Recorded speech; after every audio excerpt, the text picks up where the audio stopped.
Welcome to our channel. Today we how to increase equity investments with State Street Global Advisors, full guide step by step clearly.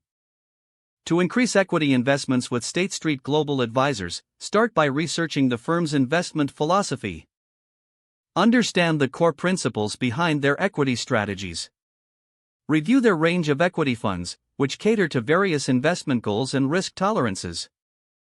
Examine their performance history to gauge how their funds have performed in different market conditions.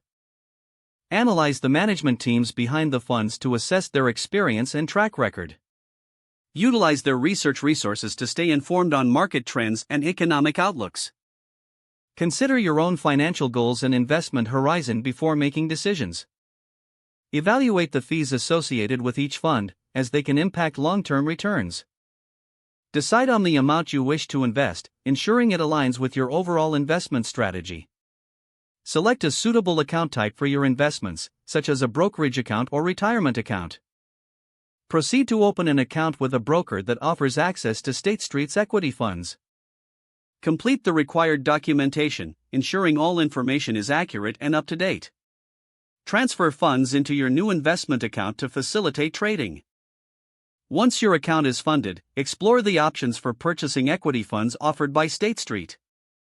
Place your order for the desired funds, specifying the amount and investment type. Monitor your investments regularly to track their performance and make necessary adjustments. Stay informed about any updates or changes from State Street Global Advisors regarding market conditions or fund management. Reassess your investment strategy periodically to ensure that it remains aligned with your financial objectives. Consider consulting with a financial advisor to optimize your investment approach as needed.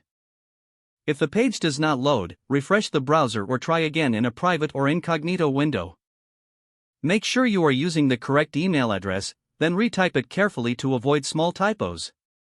If your password is not accepted, use the reset option and create a new strong password you can remember. Check your spam folder for verification or security emails, then complete any requested confirmation steps. Enable two-factor authentication if available to improve account security and reduce unauthorized access risk. After signing in, review your profile details so your contact information and settings are accurate and current. If you see an error message, note it down and try again after restarting your device and internet connection. Log out when you finish, especially on shared devices, to keep your account and payment information secure. If the page does not load, refresh the browser or try again in a private or incognito window. Don't forget to like this video and subscribe to our channel for more step-by-step tech guides.